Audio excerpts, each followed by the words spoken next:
Pada pertemuan pertama ini saya akan menjelaskan apa itu psikologi industri. Psikologi industri merupakan ilmu yang mempelajari tentang perilaku dan proses mental. Ilmu yang mempelajari mengenai perilaku dan proses mental dalam setting kerja. Artinya perilaku yang ada diharapkan bisa sesuai dengan ketentuan atau standar dalam dalam organisasi. Baik, selanjutnya kita bisa lihat di sini ada bidang-bidang yang terkait dengan psikologi industri. Bidang-bidang apa saja? Di sini kita lihat ada 6 poin. Yang pertama personal psychology, yang kedua organizational behavior, yang ketiga ergonomic, yang keempat organizational development, yang kelima industrial relation, kemudian yang keenam adalah career counseling. 6 bidang ini adalah bidang-bidang yang terkait dengan psikologi industri. Nah, mungkin perlu diketahui satu persatu ya. Personal psychology adalah suatu bidang dalam psikologi industri dan organisasi yang mengkaji masalah perbedaan individual dalam konteks organisasi. Di mana di sini kita tahu masing-masing individu dalam konteks organisasi ya di dalam perusahaan itu pasti berbeda. Nah, psikologi industri itu mengkaji perbedaan individual dalam berperilaku di lingkup pekerjaan. Ya. Lalu untuk behavior, organizational behavior ini lebih menekankan pada pengaruh kelompok dan organisasi. Kita tahu dalam perusahaan itu biasanya ada yang dominan, ada yang tidak dominan. Dominan departemen ada yang mungkin yang lebih dominan karena merupakan salah satu ujung tombak dari bisnis perusahaan, karena pemasukan atau income dari perusahaan lebih banyak di departemen tersebut. Misalnya dari marketing gitu ya, departemen marketing itu biasanya akan lebih menonjol dibandingkan departemen-departemen yang lain, atau mungkin bisa seperti business development atau yang lainnya itu. Nah, ergonomik ini adalah bidang yang mengkaji tentang engineering psychology atau human factor psychology. Misalnya contohnya peralatan yang disetting dalam bentuk tubuh manusia untuk produktivitas kerja yang diharapkan oleh perusahaan. Misalnya seperti air plug ya, alat kerja yang dibentuk sesuai bentuk tubuh manusia itu seperti air plug pabrik ya, atau di kursi ya, bentuk kursi yang disesuaikan dengan bentuk badan manusia. Nah, itu semuanya adalah bidang ergonomik yang berusaha menciptakan peralatan atau fasilitas kerja itu disesuaikan dengan kondisi fisik manusia agar manusia itu sendiri atau karyawan itu sendiri atau tenaga kerja itu sendiri bisa bekerja dengan produktivitas yang baik gitu. Oke, selanjutnya ada OD. OD ini adalah bidang yang mengkaji pengembangan organisasi atau berkaitan dengan perubahan organisasi agar menjadi lebih baik. Analisa jabatan, struktur, kemudian strukturisasi atau pengembangan visi misi, itu semuanya pekerjaan OD ya, itu semuanya pekerjaan OD. Hubungan industrial yang bisa kita lihat ada bidang kajian yang menyentuh hubungan antara si pekerja, yaitu buruh dalam hal ini, dan organisasi. Nah, kita lihat mungkin ada namanya serikat buruh ya. Nah, serikat buruh yang memfasilitasi serikat buruh dengan perusahaan adalah hubungan industrial ini, terutama yang berkaitan dengan kesepakatan kerja bersama. Selanjutnya kita bisa lihat ada orang sedang berdiskusi atau konseling ya. Nah, Karir konseling ini tujuannya adalah untuk memetakan setiap pengembangan karir si karyawan atau tenaga kerja sebelum misalnya mau melakukan mutasi, promosi, demosi, atau persiapan pensiun. Jadi kita perlu ketahui sebelum pensiun itu dilakukan, perlu ada coaching atau perlu ada konseling apa yang harus dilakukan sebelum pensiun itu sebelum menghadapi masa pensiun.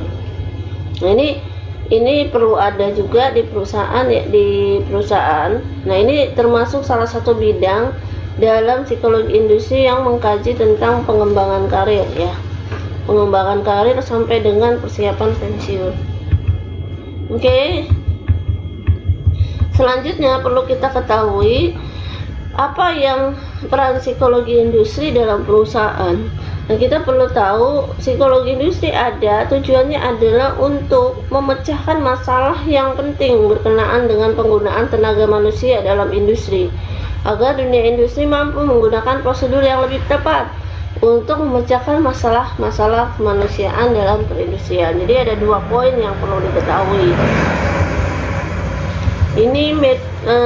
Dan yang perlu diketahui juga, psikologi industri itu mengubah perilaku dalam bekerja, baik dari sisi mental maupun kondisionalnya.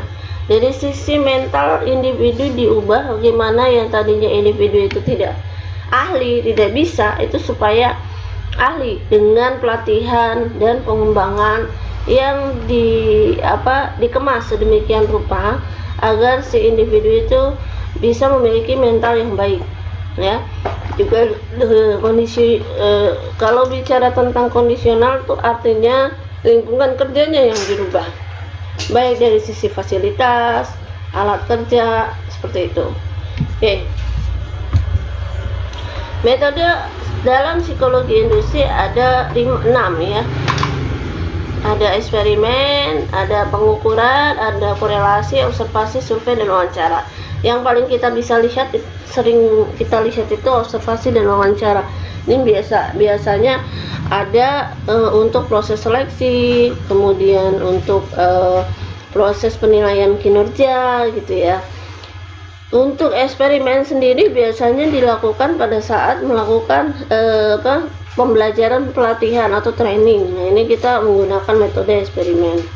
Nah, untuk survei biasanya kita berikan untuk survei pelanggan ya, survei kepuasan customer. Nah, ini biasanya diberikan dengan menggunakan metode survei. Oke, selanjutnya. Nah, dari sekian slide ya, ada 4 rumusannya dalam psikologi industri dan organisasi. Yang pertama proses input, yang kedua mediator dalam hal berorientasi pada produktivitas, yang ketiga berorientasi pada pemeliharaan dan output. Yang input sendiri adalah dalam rumusan PIO. Rumusan PIO di sini dirumuskan pada 4 bagian. Terlibat dalam proses input itu maksudnya terlibat dalam melakukan hubungan rekrutmen, seleksi, dan penempatan karyawan. Nah, ini bidang PIO sangat dibutuhkan untuk ini ya. Kemudian untuk produktivitasnya melakukan pelatihan, mengembangkan, menciptakan manajemen keamanan kerja, teknik pengawasan kinerja, meningkatkan motivasi dan moral kerja karyawan, menentukan sikap-sikap kerja yang baik, dan mendorong munculnya kreativitas karyawan. Selanjutnya, pemeliharaan dalam rumusan PIO ini berhubungan dengan bagaimana komunikasi internal perusahaan berlangsung dengan baik dengan buruh maupun dengan pemerintah. Salah satunya dengan menjaga karyawan, komunikasi karyawan ya dengan atasan, dengan perusahaan agar tetap efektif. Kemudian di sini juga kita bisa lihat ada konseling dan terapi bagi karyawan yang mengalami masalah psikologis. Itu bisa dilakukan oleh perusahaan dalam rangka memelihara karyawan yang mungkin perlu mendapatkan perhatian khusus ya. Ini salah satu usaha dalam pemeliharaan. Kemudian kita tahu pemerintah telah menetapkan gaji ya yang disebut upah minimum regional. Nah, upah minimum regional ini juga perlu dikomunikasikan oleh perusahaan ke buruh agar tidak ada kesalahpahaman. Jadi hubungan komunikasi internal yang baik itu adalah dengan mengkomunikasikan gaji ya, penentuan gaji pegawai dan bertanggung jawab atas dampak yang ditimbulkannya. Nah, ini berkaitan dengan gaji ya, dimana kita tahu penetapan pemerintah terkadang berbeda dengan penetapan pengusaha atau perusahaan karena kondisi bisnis perusahaan. Nah, ini semuanya perlu difasilitasi dengan baik ya. Itu. Kemudian yang terakhir adalah proses output ya. Oke. Proses output di sini adalah penilaian kinerja, mengukur produktivitas perusahaan dan mengevaluasi jabatan serta kinerja karyawan. Nah, perlu diketahui ini dari tadi saya menjelaskan tentang PIO. PIO itu adalah psikologi industri dan organisasi ya. Psikologi industri dan organisasi artinya bukan hanya sekedar industrinya yang kita bicarakan, tapi organisasinya. Jadi di sini mengukur produktivitas perusahaan itu maksudnya mengukur produktivitas organisasi ya. Ini rumusan PIO dari sisi outputnya itu.